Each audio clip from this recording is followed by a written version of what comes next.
Bom, eu queria agradecer muito ao Rodrigo, à Júlia,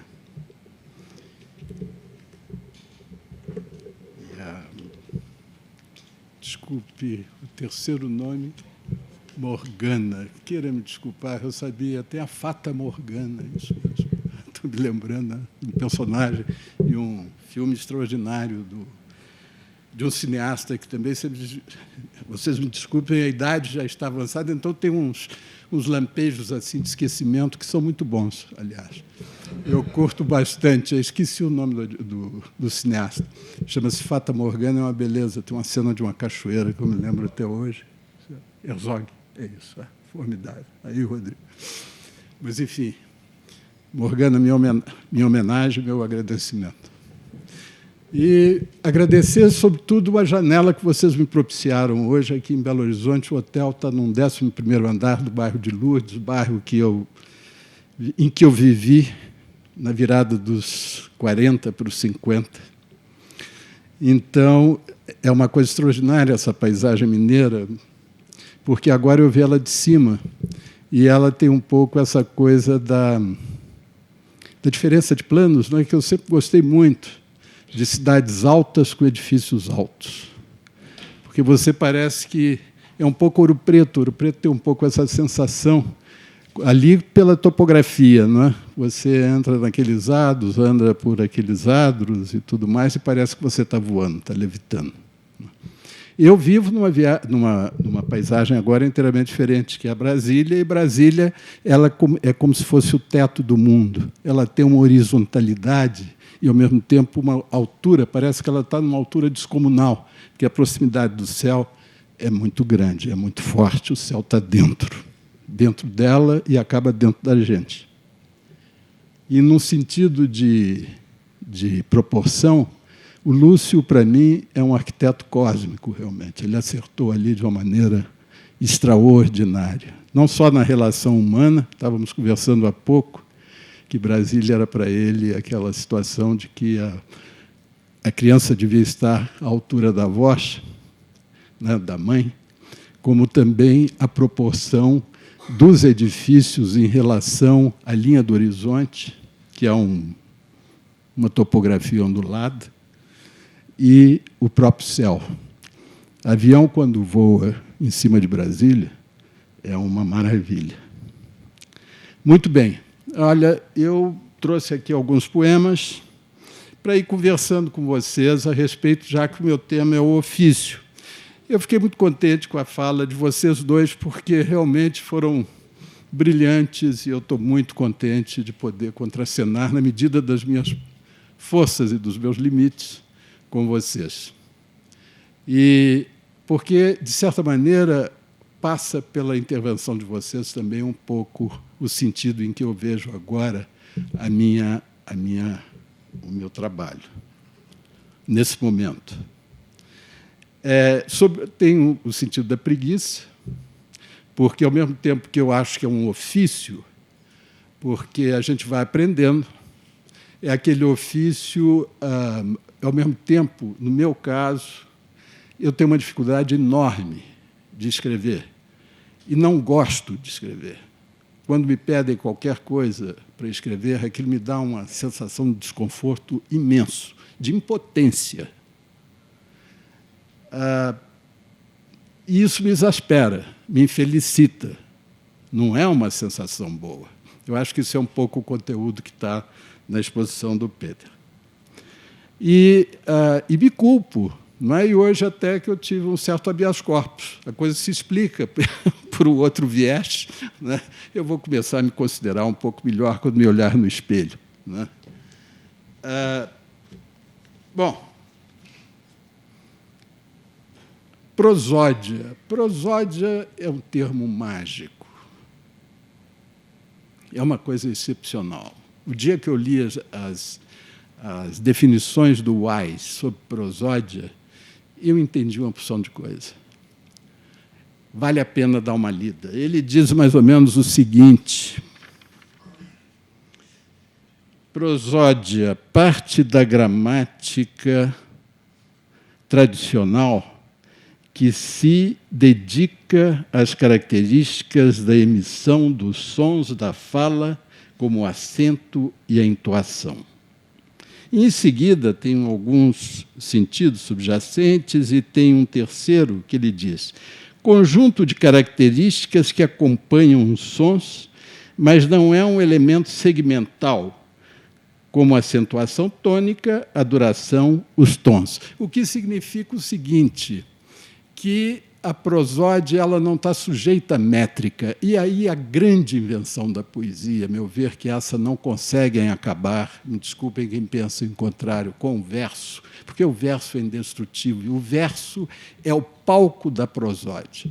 Porque a prosódia ela traz para dentro, através do som, ela traz o teatro, ela traz a gesticulação, ela traz o ritmo, ela traz o sopro, que é exatamente por onde passa a palavra do poeta e que dá o ritmo. A emissão do som é muito diferente na prosa, como é diferente na poesia.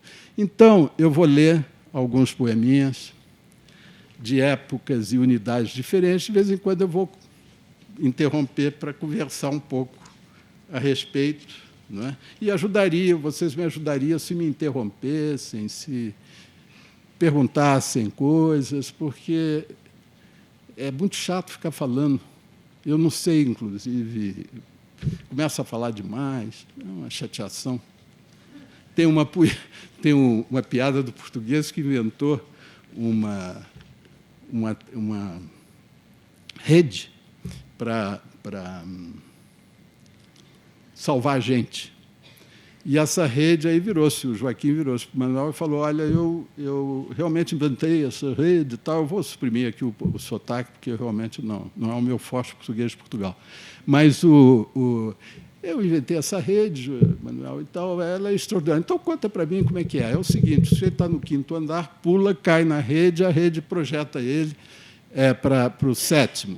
Depois ele cai e vai para o 9º, depois já cai e vai para o 12º, e aí sucessivamente. Aí eu falei: e aí, como é que ele desce? Bom, temos que abatê-lo a tiros. É o que eu receio, se eu ficar falando muito, ser abatido a tiros. De maneira que vocês me ajudariam se interrompessem, dissessem basta. Distâncias. Está ali. Mas, coronel, como é que o senhor me chega assim limpinho de uma viagem dessas? Parece um anjo do céu. Calça de brim imaculada, paletó de alpaca. O senhor veio a cavalo? Vim. Atravessou a lagoa? Atravessei. No funil? Foi. Homem sistemático. Enviou voo, não casou mais. Podemos passar. Titia. São poemas mineiros, você já... Titia. Juca. O João Crispim está com a cabeça ruim. Sempre teve, minha tia. Mas agora está pior. Pedi a ele 20 mil réis. Cortou um pedacinho do estado de Minas, escreveu e disse: aí tem 10, gasta 5, guarda 5.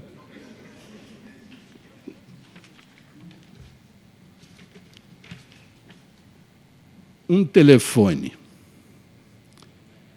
de nosso bisavô Teófilo passou para vovô, de vovô para Tilê, de Tilê para o Nico. Agora está com Clara. Eu, criancinha, de calça curta, lá em BH, ouvia. Aqui é 27359. Hoje, o prefixo é outro, 221, mas o número 7359, o mesmo.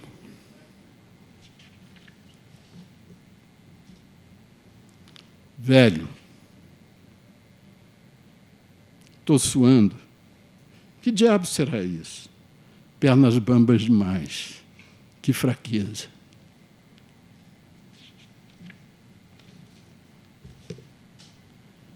Meu Deus, como as famílias desaparecem. Quando olho para trás, até nem gosto.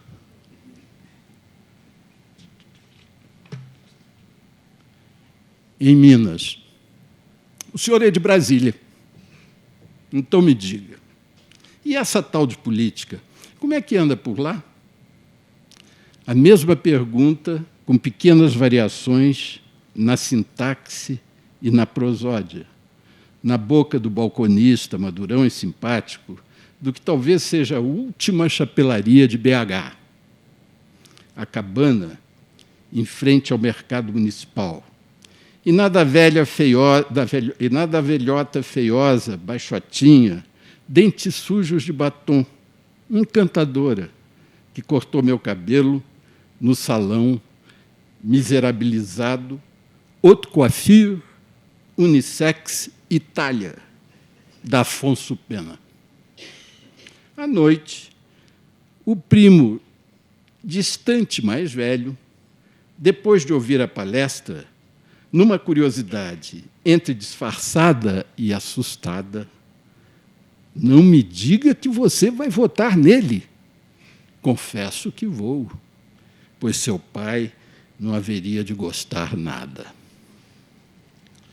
Bom, esses poemas eu tenho uma pretensão, gostaria muito, quem dera, primeiro que fossem poesia, coisa que eu tenho dúvida. Segundo, que serviço de exemplo para isso que eu falei da prosódia. O verso livre ele tem essa maravilha, quer dizer, isso é o aprendizado, não é? Vamos dizer assim, ao lado do ofício, porque ele traz esse ritmo, essa coisa do gesto, não é? De uma série, porque a poesia tem uma coisa que distingue ela da prosa, a meu ver, que é a aderência. A prosa é a continuidade. A poesia ela adere. Daí a sugestão, a capacidade de sugestão que ela contém, que ultrapassa de muito aquilo que está escrito, e a tendência que isso leva à concentração, aquilo que o Pound dizia, né? Poesia é concentração, ou alguma palavra do gênero.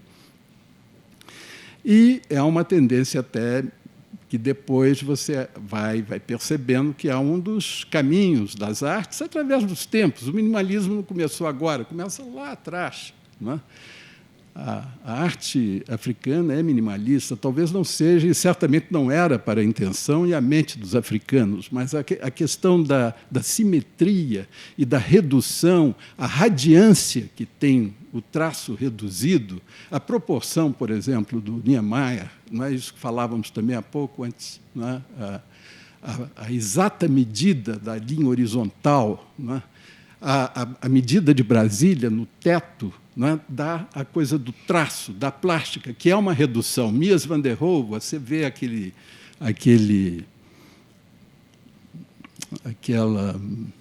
pavilhão alemão que foi destruído em Barcelona, depois reconstruído, a perfeição, como dali nasce a linha horizontal na sua magnitude, é a coisa exata, não é?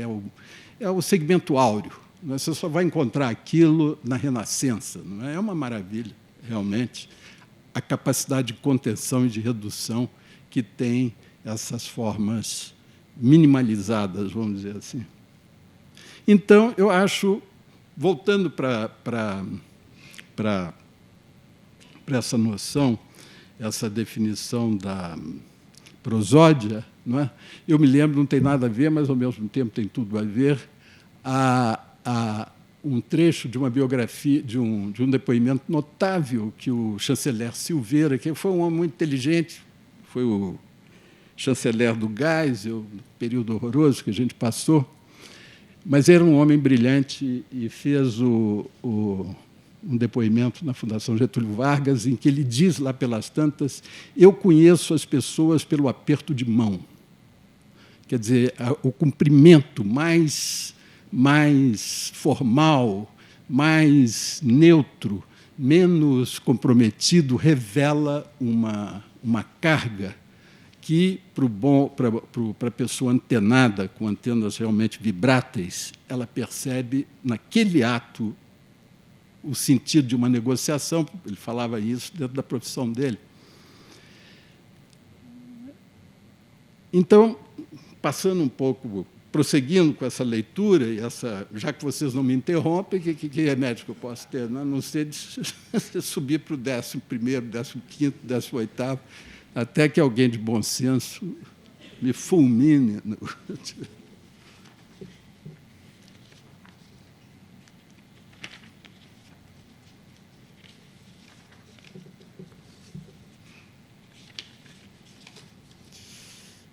Vem aqui uns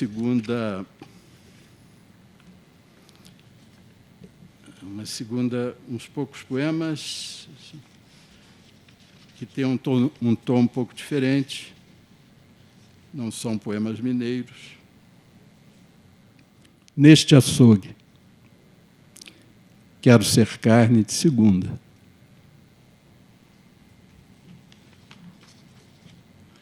Obrigação. Não é questão de gostar, é de ter de ser. Obrigação. A gente tem que se acostumar.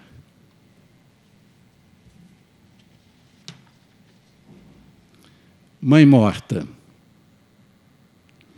Tia, batiza a gente, que a gente quer se julgar debaixo do trem.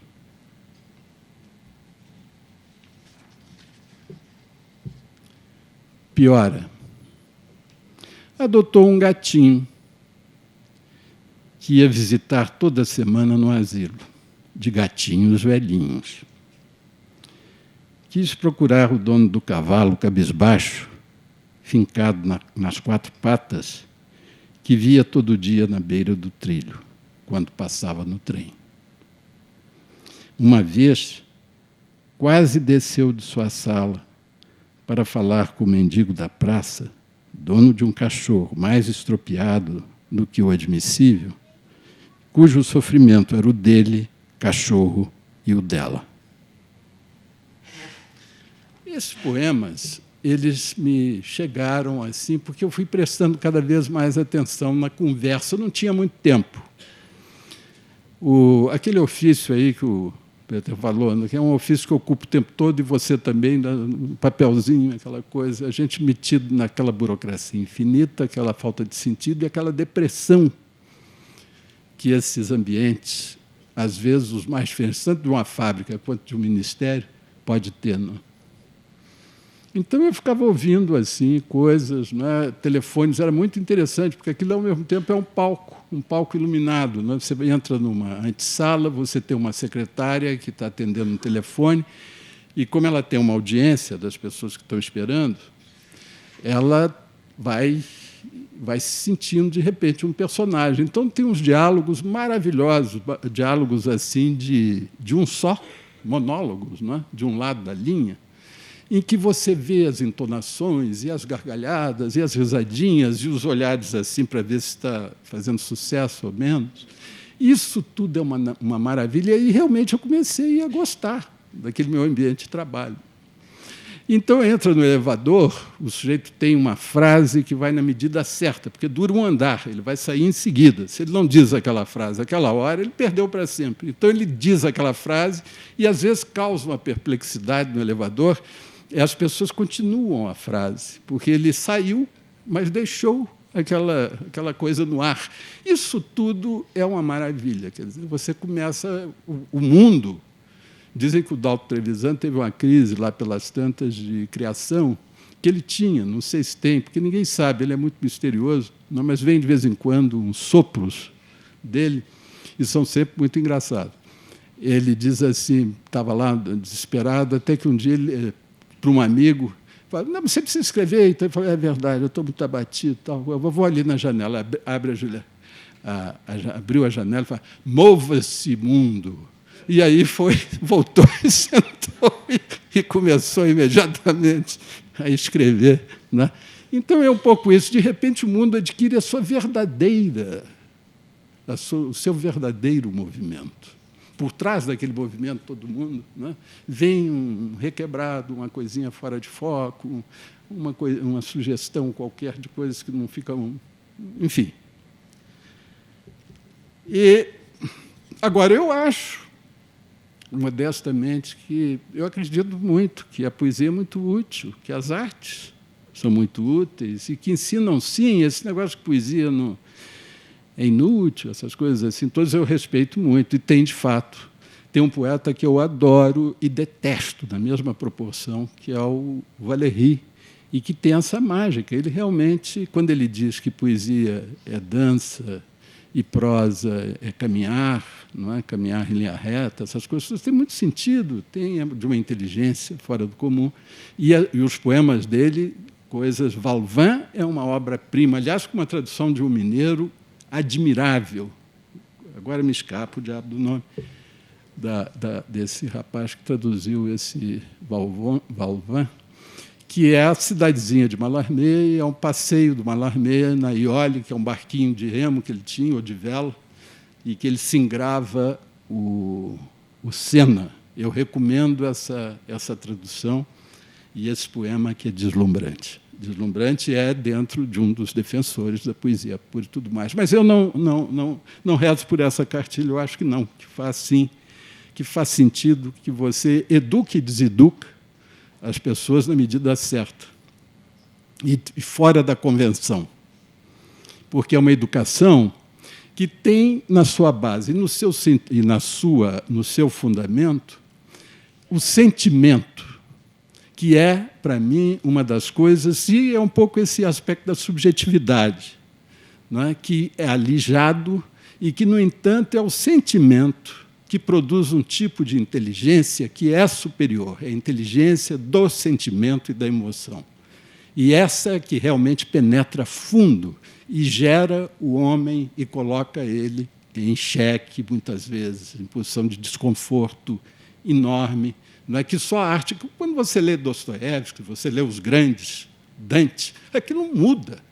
A sua natureza muda. Quando você lê Drummond, você não enxerga o mundo da mesma forma. Você muda por dentro, a sua tessitura, as suas... Muda tudo. Então, a arte tem esse sentido. E é bom que tenha. Então, vem mais uma sériezinha aí. Esses poemas são os poemas da corrupção. Tem uns temas engraçados. O tema do cuspe, do prato. Bom, não disse, eu sabia. Dinheiro. Dinheiro é muito bom. Se não fosse, não se falava tão mal dele. Dinheiro compra tudo. Compra até amor. E você sabe? Até amor verdadeiro. São tesouros, não é que você ouve. Isso não é meu, não. Mas é tirado. Às vezes são tesouros. A fala humana, se a gente pudesse ter um microfone, um sistema de audição da CIA, pedir emprestado à CIA, que nos dê aquele equipamento prodigioso deles, né? Nós não sei mais, a gente não precisava mais viver. Ficava todo mundo ouvindo coisas interessantes que todo mundo diz e se diz. Frases feitas. Aí ele disse: não sou rico, mas tenho alguns cristais. Viu que eu continuava sério. A gente não deve se sujar por pouca coisa. O sentido de limpeza desse cidadão, que está certo, ele começa tudo certo, mas aí, quer dizer, dá um pouco mais, aí a gente pode se sujar assim e tal, né? Jejum. Cuspiu no prato em que comia, tiraram um prato. Mas se todos fazem, argumento. Revolução.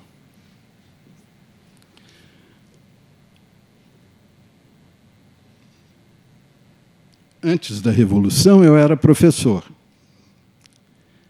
Com ela veio a demissão da universidade. Passei a cobrar posições de mim e dos outros. Meus pais eram marxistas. Melhorei nisso. Hoje já não me maltrato, nem a ninguém. A mesma caráter, a corrosão do caráter, que é uma expressão ótima que eu não conheci, vou adotar. É muito difícil ter caráter, viu? Uma palavra que acho que até perdeu. Eu me lembro de meu pai, falava nisso, sem parar, o caráter, o caráter. Até que eu comecei a me sentir sem caráter, sem caráter, sem caráter. Porque é tão importante. Quando você entra no teatro do mundo e que você vê as suas fraquezas, ali onde é que você é fraco mesmo, né? Onde é que você carrega o cristianismo todo nas costas, né? A consciência do cristão, da fragilidade, da impotência, da insignificância, da maldade, esses sentimentos negativos que são um prodígio. Daí essa minha convicção que fora do sentimento, aliás, o Múzio, no livro dele extraordinário, dizia isso, a pior forma, a indigência completa, a morte, é a ausência de sentimento. Bom, mais um... Bom, aí é outra, são as vertentes da Zona da Mata Mineira, de onde eu venho. Os dois na cozinha. Entre os picumãs do teto da cozinha havia um cipó velho. Que cipó é aquele, meu tio? Prendia umas cabaças com sebo de boi. Os pretos, antes de ir para o eito, untavam-se, evitavam as frieiras, o reumatismo. Muito terreiro de pedra, muita tulha, a cultura do café, fazenda dos meus avós, bisavós, tataravós. O cervo da gleba. Como vai, Galdino? Ah, dona Antônia, como um cisco diante da vassoura. Por onde me tocam, eu vou. Cachaceiro, foi ele que ensinou teu irmão a beber.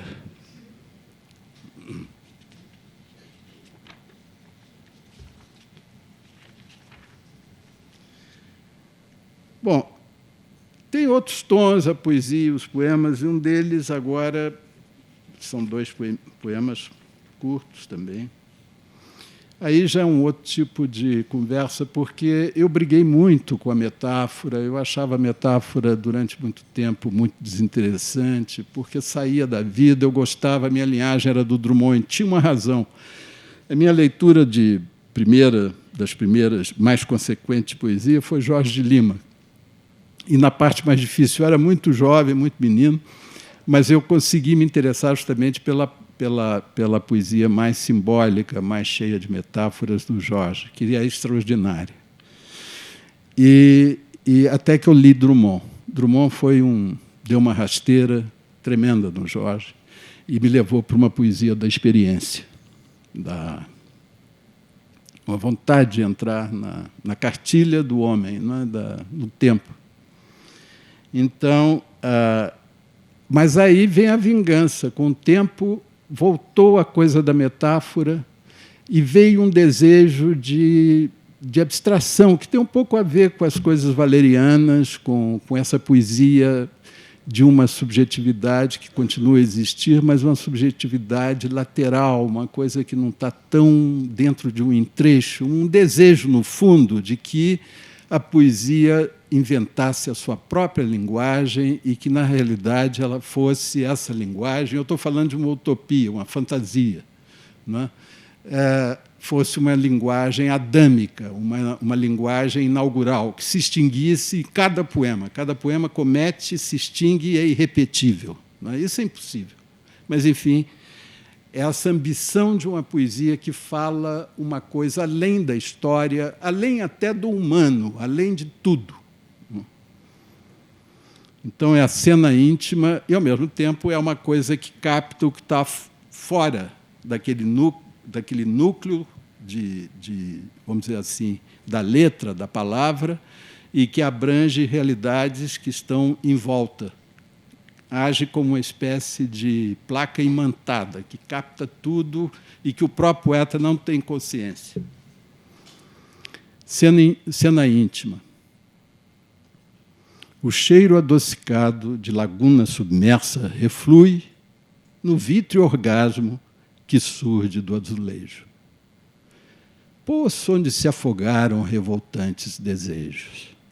Verdes folhas irônicas do basculante observam. Fora, um belo destino, anoitece o real. Alguém sonha dinheiro trancado no banheiro.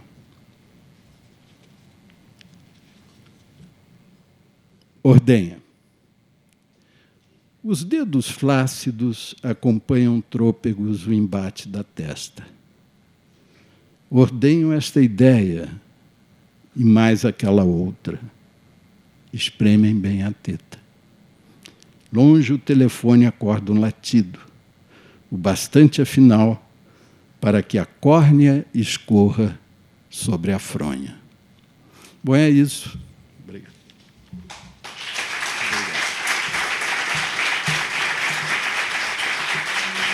Obrigado.